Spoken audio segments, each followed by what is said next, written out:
श्री कृष्ण गोविंद हरे मुरारी, हे नाथ नारायण वासुदेवा।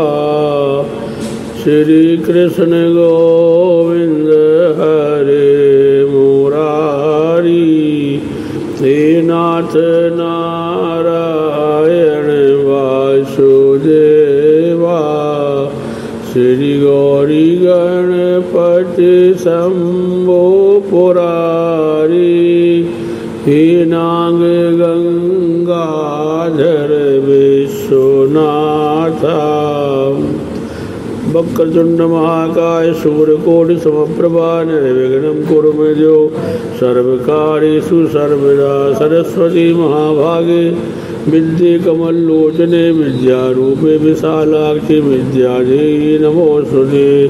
ध्यानमूलं गुरुमूर्ति पूजा मूलं गुरुपदं, मंत्रमूलं गुरुर्वाक्यं, मोक्षमूलं गुरु कृपा।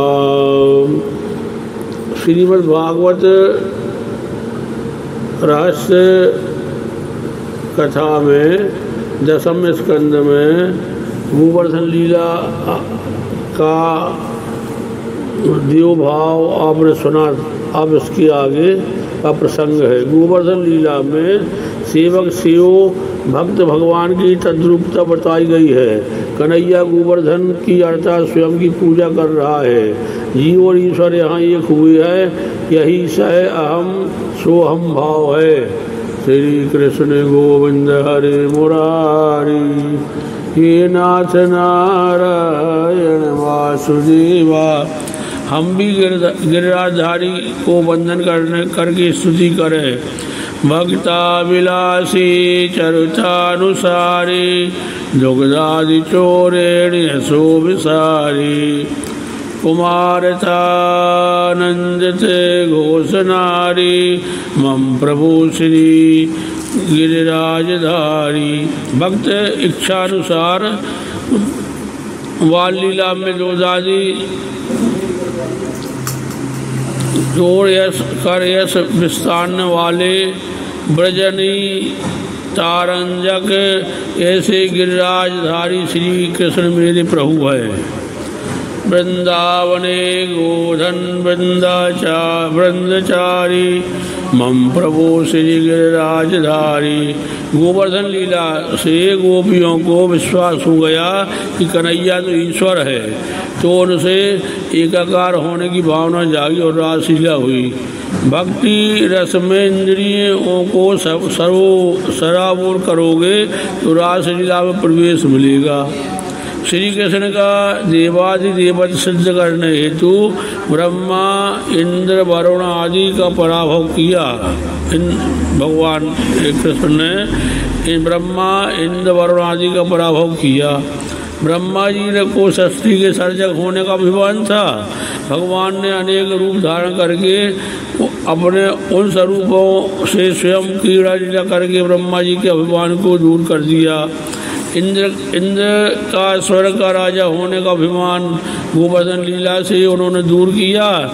इंद्र ने मान लिया कि उसे स्वर्ग के सिंहासन में श्री कृष्ण ने ही बिठलाया है। श्री कृष्ण अवतार नहीं, अवतारी पूर्ण पुरुषोत्तम है। 28वें अध्याय में वरुण देव के पराभव की कथा रास पंचाध्याय से शुरू होती है।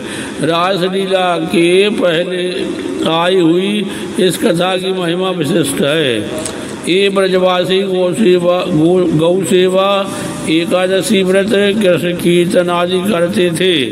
सो श्री कृष्ण मथुरा से गोकुल आए। ब्रजवासी तो भोले थे और बहुत से पढ़े लिखे भी नहीं थे। वे योग विद्या से भी अज्ञात थे, फिर भी उनके भोलेपन के कारण उनको भगवान मिले। ब्रजवासी एकादशी व्रत विधिपूर्वक करते थे, अर्थात उन्होंने कृष्ण की सच्ची सेवा की और उन्हें आनंद आया। शास्त्र ने एकादशी व्रत विधिपूर्वक करने को कहा है। उस दिन सारा दिन प्रभु सेवा में बिताओ और सारी रात जागते रहकर कृष्ण कीर्तन करते रहो।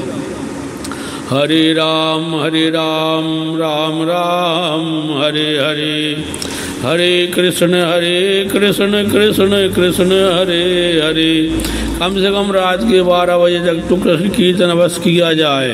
परमात्मा के चरणों में रहना है ही तो एकादशी है। परमात्मा के चरणों में शरीर से नहीं मन से रहना है।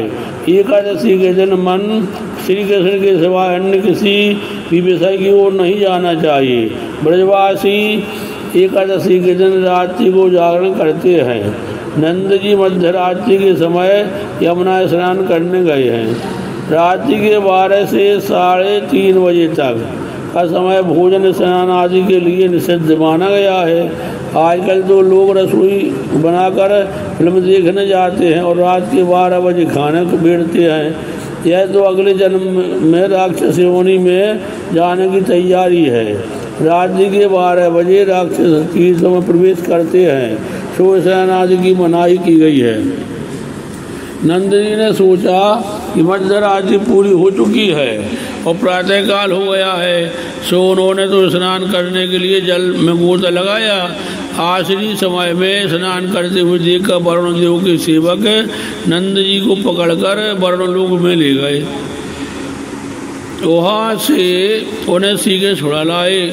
अब इस कथा का रस भी देखें। रासलीला के पहले आई है कि वरुण देव पराजय की कथा है। वरुण देव जीव के स्वामी हैं और उनके सेवक दूत हैं षड्रस। जब तक रचना पर काबू नहीं हो पाएगा तब तक रासलीला प्रवेश नहीं मिल सकेगा। विषी को रस नहीं मिलता है। नंद है जीव। जीव जब चित्त नदी में स्नान करने के लिए गोता लगाता है तब वरुण सेवक षड्रस से सताने को उपस्थित हो जाते हैं। जब तक जीव लौकिक रास के अधीन है तब तक वह अलौकिक रास पा नहीं सकता। वैसा जीव भक्त रस प्रेम रस पा नहीं सकता। आनंद किसी वस्तु में नहीं, मन की एकाग्रता में है। आनंद ईश्वर से तदाकार होने में है। षड्रस पर विजय पाने के लिए भक्ति रस की साधना करो। भक्ति करना सरल नहीं है। जिसे भक्ति करनी हो उसे मन और जीव को वश में करना होगा। जीव का दास भक्ति कैसे कर पाएगा? महाप्रभु जी ने शिवोधनी में कहा है, ठाकुर जी की सेवा से अनुराग करो और शरीर भोग के प्रति विराग। जीव को नहीं, जीव को समझाना है। मनुष्य का बहुत सा समय ऐसे जीव के लालन पालन में बीत जाता है। काल निकट आ रहा है, उसका भी तो विचार करो। अब चीरहरण और रासलीला आ रही है। गोपियों के दो भेद है, नित्य सिद्धा और साधन सिद्धा।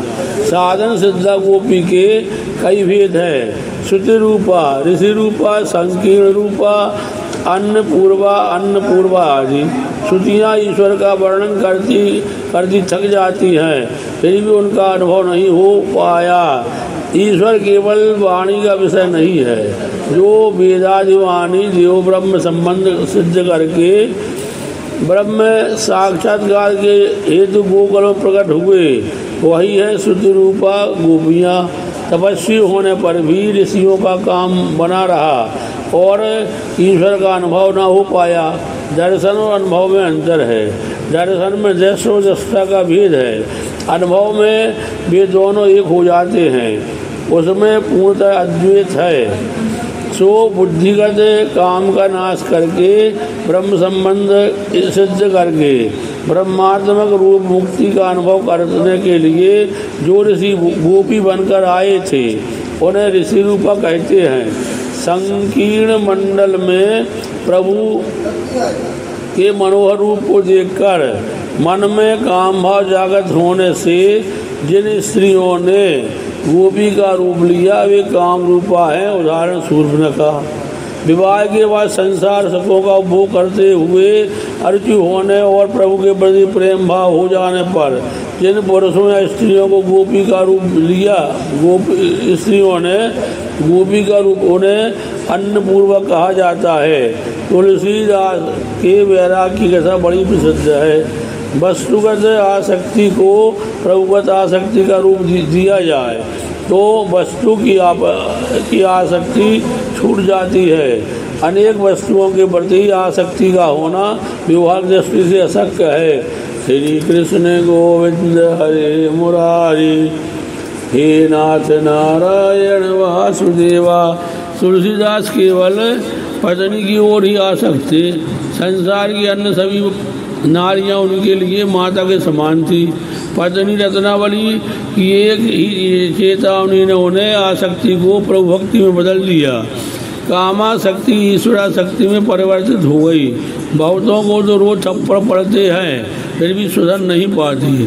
अनन्य पूर्वा, जन्म सिद्ध पूर्ण बैरागी, सुखदेव मीरा आदि एक बार ब्रज की कुमारिकाएं यमुना किनारे नग्न अवस्था में स्नान कर रही थी तो उनके वस्त्र उठाकर सीधे कदम के वृक्ष पर चढ़ गए और कुमारिकाओं से कहने लगे, जिसे वस्त्र लेने हैं वह यहाँ आकर ले जा सकती है। कृष्ण ने कहा, नग्नावस्था में स्नान करके तुमने जलदेव का अपराध किया है, सो दोनों हाथ जोड़ बंधन करके वस्त्र ले जाओ। उन कुमारिकाओं ने वैसा किया तो उनके वस्त्र लौटा दिए। इस चीर लीला में एक और रहस्य है। कुमारिकाओं के मन में ऐसी भावना थी कि वे नारी हैं, ऐसा भाव अहंकार का द्योतक है। उनका वह अहम भाव दूर करने के लिए कृष्ण ने वैसा व्यवहार किया। इस लीला में अहंकार का पर्दा हटाकर प्रभु ने सर्वस्व अर्पण करने का उद्देश्य, प्रभु को सर्वस्व अर्पण करने का उद्देश्य है। भगवान कहते हैं, तुम अपनापन स्वच्छ भुलाकर मेरे पास आओ। संसार शून्य और सांसारिक शून्य होकर निरावृत होकर मेरे पास आओ। द्वैत का आवरण दूर करोगे तो भगवान मिलेंगे। शरीर को वस्त्र छिपाता है और आत्मा को वासना। भगवान तुम्हारे पास ही है किंतु तुम देख नहीं पाते। वासना का पर्दा फटते ही भगवान दिखाई देंगे। आत्मा और परमात्मा के बीच वासना का पर्दा है, सो भगवान का अनुभव नहीं हो पाता। आत्मा अंदर है और ऊपर है अज्ञान और वासना का पर्दा। अज्ञान और वासना के उस आवरण को चीर कर भगवान से मिलने जाना है। सिद्ध पुरुष की या परमात्मा की कृपा से बुद्धिगत वासना दूर हो जाती है। बुद्धि में रहा हुआ काम कृष्ण मिलन में बाधक है। अज्ञान वासना वृत्तियों के आवरण का नष्ट होना ही चीरण होता है और आवरण नाश के पश्चात जीव के आत्मा का प्रभु से मिलन है। रासलीला है, इसी कारण से रासलीला चीरण के बाद आती है। काम वासना के नष्ट होने पर ईश्वर के साथ अद्वैत हो जाता है। भगवान कभी भौतिक वस्त्रों की चोरी नहीं करते। वे बुद्धिगत अज्ञान काम वासना की चोरी करते हैं। श्री कृष्ण गोविंद हरे मुरारी, हे नाथ नारायण वासुदेवा। यह प्रसंग श्रीमद् भागवत रहस्य पूज्यपाद संत डोंगरी जी महाराज के अनुवाद से लिया गया है, जो आपके समझ प्रस्तुत हो रहा है। कन्हैया क्या गोपियों को नग्नावस्था में देखना चाहता था? सोचो तो, श्री कृष्ण तो सर्वव्यापी है, सो जल में है। वे तो गोपियाँ से मिले हुए ही थे किंतु गोपियाँ अज्ञान और वासना से आबद्ध होने के कारण श्री कृष्ण का अनुभव कर नहीं पाती थी। सो उस बुद्धिगत अज्ञान और वासना रूप वस्त्रों को भगवान उठा ले गए। वैसा प्रभु तब करते हैं जब ईश्वर जी उनका हो जाता है। भगवान कहते हैं, नामया वसीते धियाम कामा कामाय कल्पते मजिता क्वाथिता धाना प्रायो बीजाने स्थिते। जिसने अपनी बुद्धि मुझ में स्थापित की है उसके भोग संकल्प सांसारिक विषय भोग के लिए नहीं होते, वे संकल्प मोक्षदायी होते हैं। भुने हुए धान्य का बीज तत्व नष्ट हो जाता है और कभी अंकुरित नहीं हो पाता। इसी प्रकार जिसकी बुद्धि में से काम वासना का अंकुर उजड़ गया है वह फिर से अंकुरित नहीं हो पाता। प्रभु ने गोपियों से कहा, हे ब्रज कुमारिकाओं, मैं जानता हूँ तुम्हारी काम वासना नष्ट हो जाने के कारण तुम्हारे हृदय शुद्ध हो गए हैं। फिर तुम्हें मेरा ध्यान अब भी धरते रहना है। ऐसा करने से तुम्हारे मन में समाये हुए सूक्ष्म मल नष्ट होगा और मुझसे मिलन होगा। शरद ऋतु की रात्रियों में मेरे साथ तुम रमण कर पाओगी। शरद ऋतु की रात्रि निर्मल होती है, तुम भी हर तरह से शुद्ध निर्मल शुभ्र हो पाओगे तो ईश्वर के साथ क्रीड़ा कर पाओगे। जीव ईश्वर से मिल सकेगा तभी रासलीला होगी। जीव ईश्वर के मिलन के लिए पहले तो पूतना वासना का नाश किया जाए। अविद्या नष्ट होने से जीवन की गाड़ी राह पर आने लगती है और शक्तासुर का नाश होता है। जीवन सही रास्ते पर चलने लगा तो चरणावत रजोगुण नष्ट हो जाता है, सत्वगुण बढ़ने लगता है। रजोगुण मिट चुका तो कन्हैया ने माखन की चोरी की ओर जीवन सार्थक बना। कन्हैया ने माखन की चोरी की और जीवन सार्थक बना। जीवन सार्थक होने पर आसक्ति की मटकी फूट जाती है। दही की मटकी संसार शक्ति की मटकी कन्हैया ने फोड़ दी। संसार आसक्ति नष्ट हुई तो प्रभु जीव के पास से बंध गए। यही है दामोदर लीला। प्रभु बन चुके तो दम्भ बकासुर और पाप ताप अघासुर का वध हुआ। सांसारिक ताप नष्ट हुआ तो दावाग्नि नष्ट हुई, शांत हो गई। अतः इंद्रियां शुद्ध हुई, अंतःकरण की वासना का क्षय हुआ। यही है नाग दमन लीला और विलंबासुर वध की कथा। जीव ईश्वर से मिलने योग्य हो पाया तो कृष्ण को मधुर मुरली की मधुरमा तान सुन सका। जीव ईश्वर से मिलने योग्य हो पाता है तभी कृष्ण की मधुर मुरली की और मधुरमा की तान सुन सकता है। वेणु गीत गाया गया अर्थात नाद ब्रह्म की उपासना हुई। फिर आई गोवर्धन लीला। गो इंद्रियों का संवर्धन हुआ, पुष्टि हुई तो भक्ति रस उत्पन्न हुआ। इंद्रियों की पुष्टि होने पर षड्रस का और वरुण जीव का पराभव हुआ।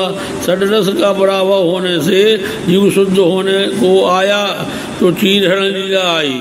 अज्ञान और वासना के आच्छादन भगवान ने मिटा दिए।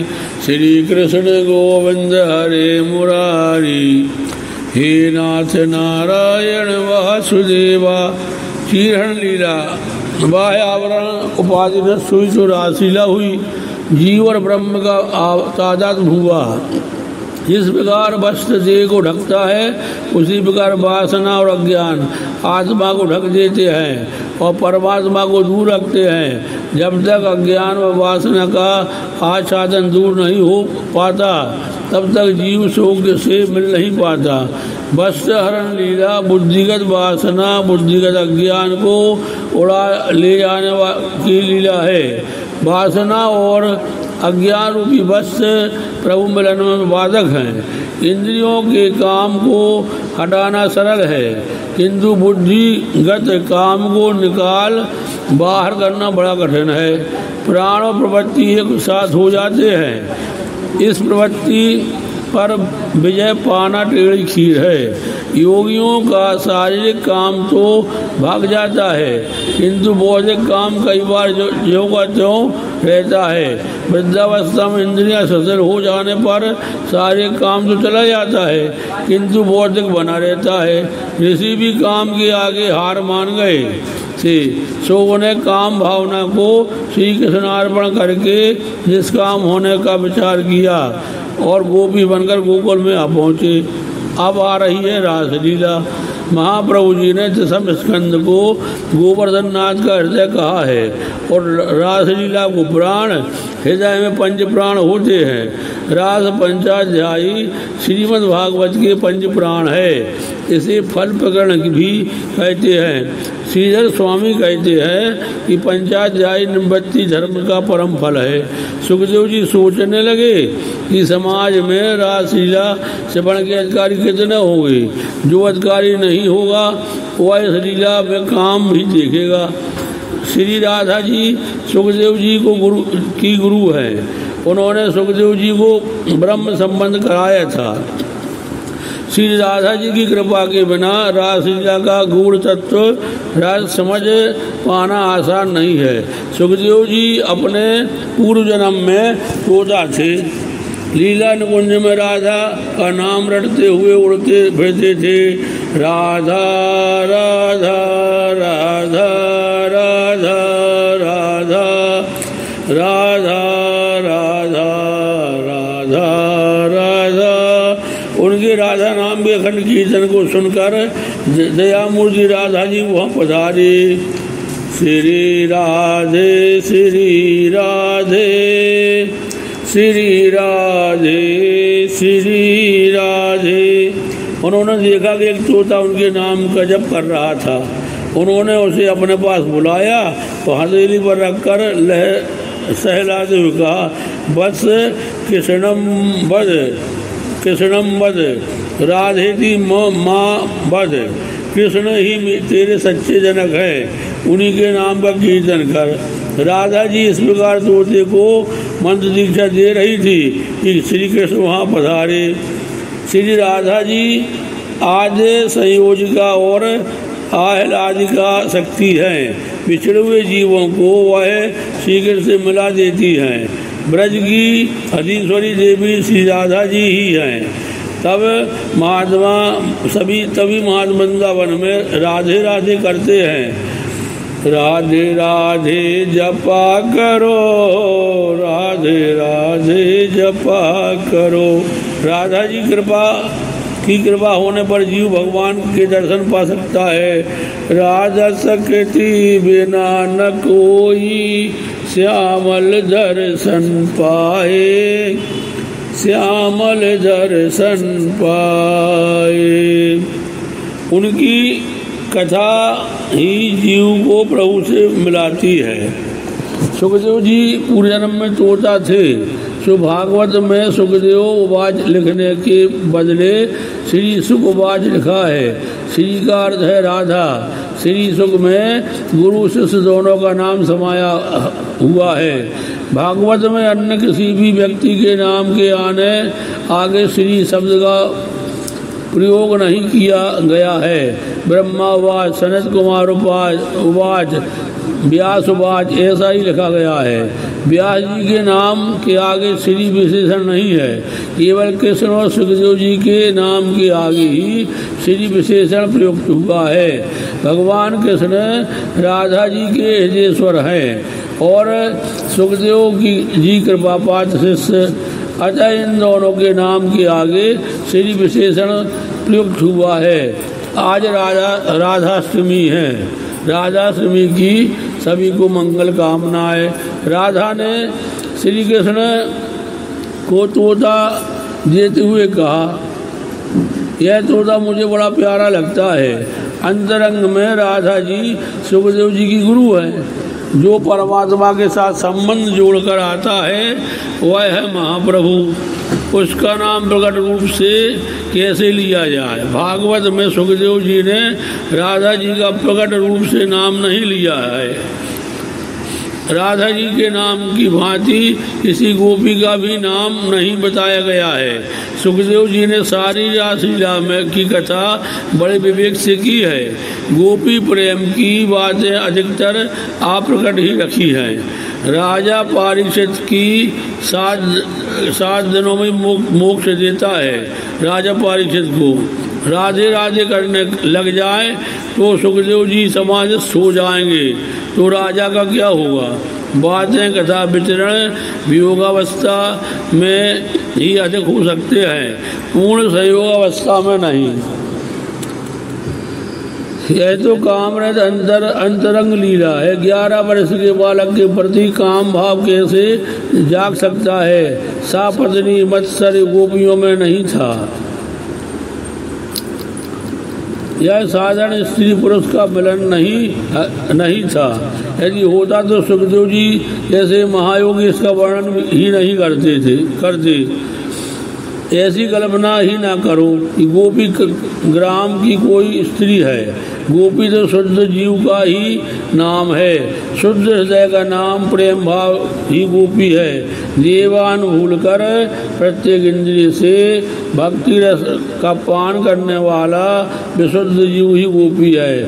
साधारण जीव गोपी की कथा करने या सुनने का अधिकारी नहीं है। ऊपर नित्य सिद्धा और साधन सिद्धा गोपियों की चर्चा की गई है। कुछ विज्ञानी ब्रह्म रूप होना चाहते हैं, कुछ गोपियाँ ईश्वर के साथ एक होना नहीं चाहती। एक होगी तो ईश्वर के रसास्वाद का अनुभव नहीं कर पाएगी। जीव ईश्वर के साथ एक हो जाए तो उनके रसात्मक स्वरूप का अनुभव नहीं किया जा सकता है।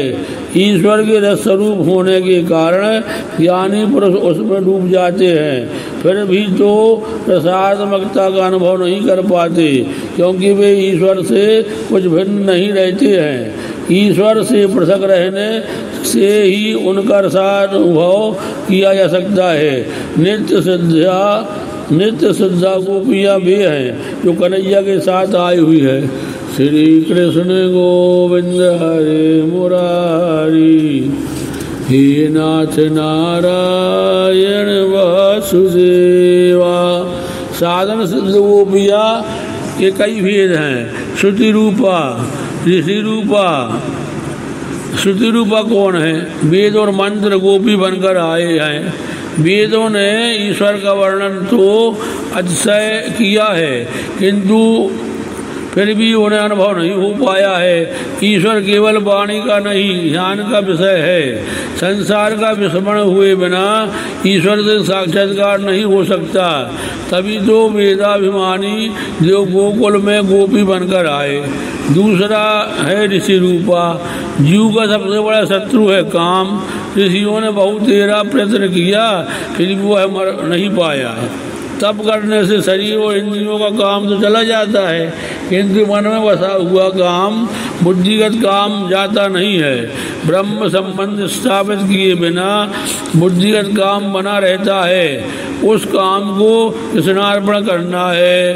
कृष्ण वासुदेव सुतम देवम कंस चारूढ़मर्दनम देवकी परमानंदम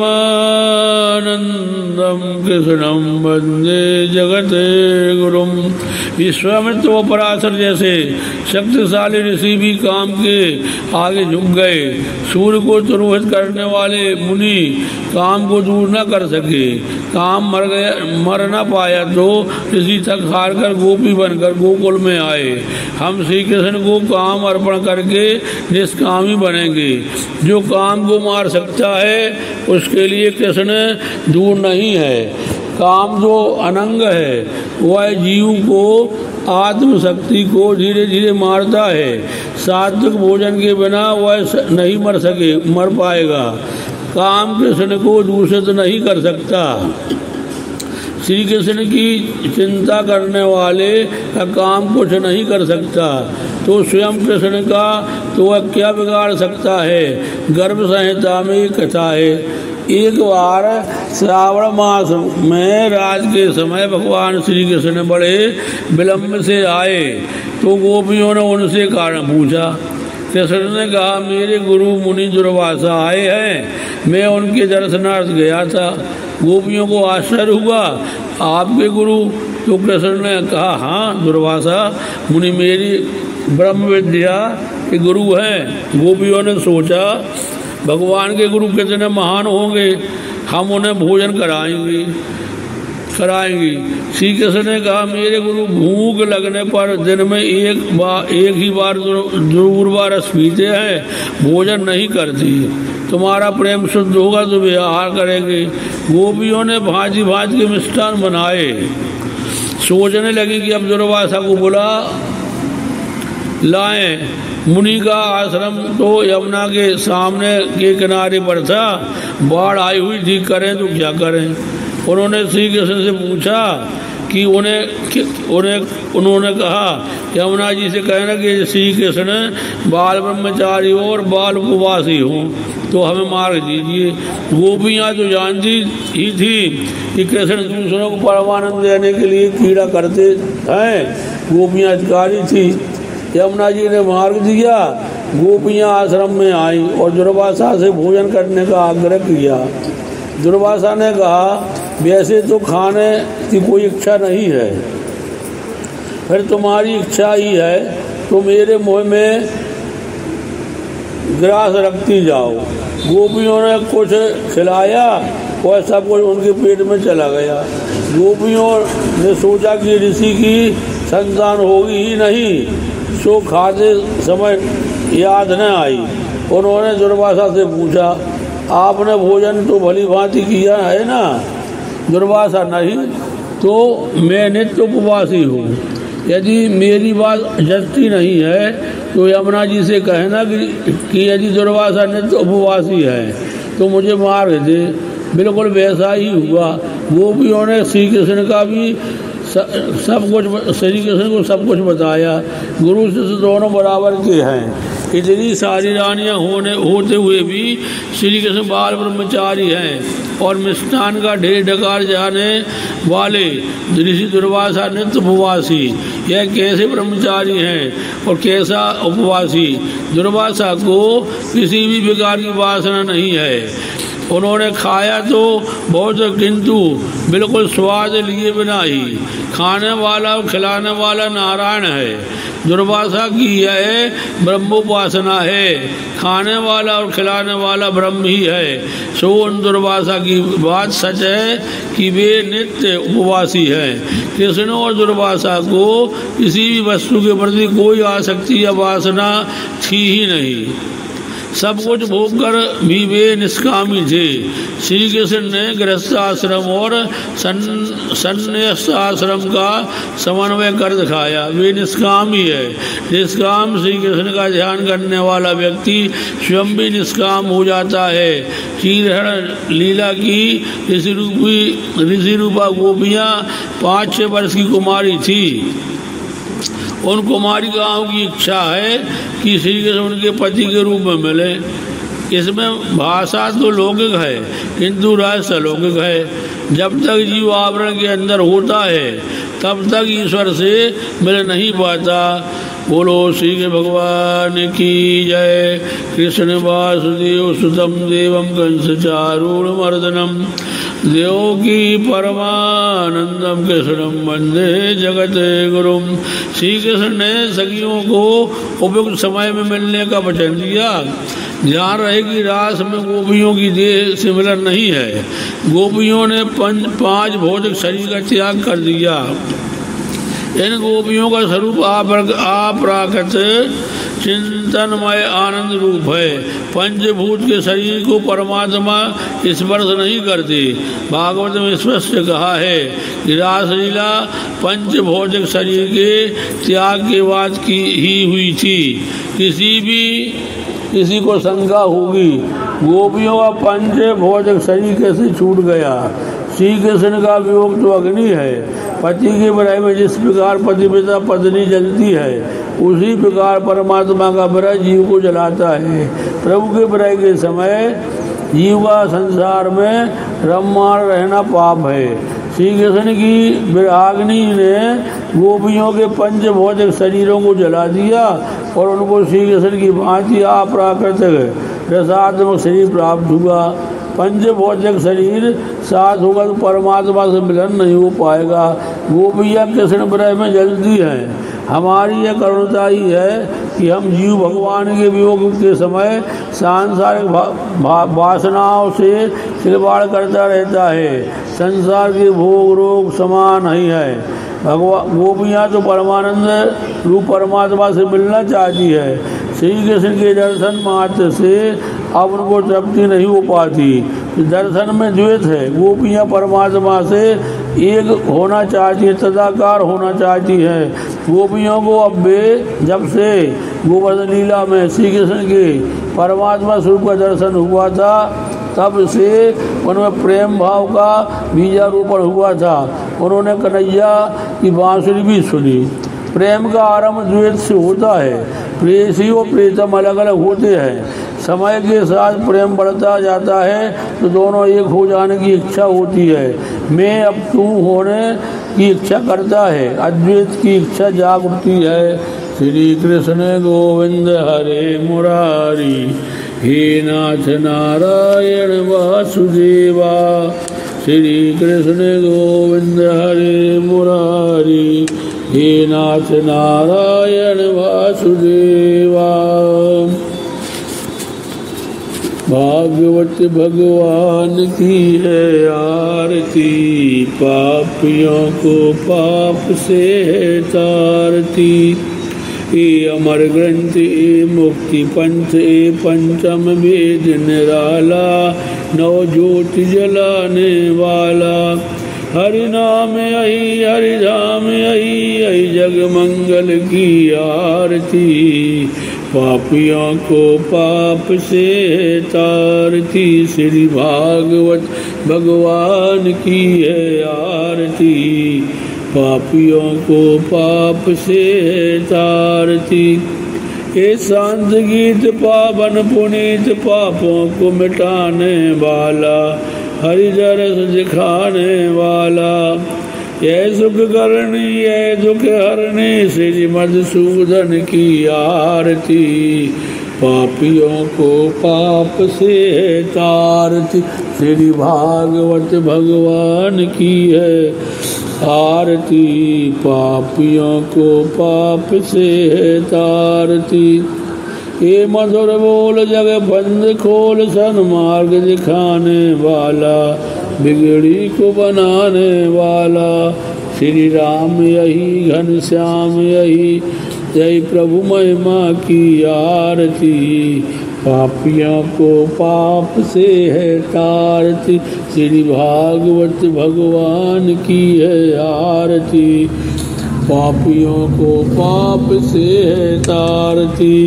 कर्पूर गौरम करुणावतारम संसार सारम भुजगेन्द्रहारम सदा वसंतम हृदयारविंदे बम भवानी सहितम नमामि। बोलो भागवत मैया की जय। एकदंतायुधमहे वक्रतुंडाय तन्नो दन्ति प्रचोदयात्। मंत्र पुष्पांजलि समर्पयामि। यानि कानि पापानि पिछड़ाम पदे पदे। बोलो भागवत मैया की जय। कृष्ण कन्हैया लाल की जय। पूज्य पाठ डोंगरी जी महाराज की जय। गुरु महाराज की जय। जय जय सीताराम।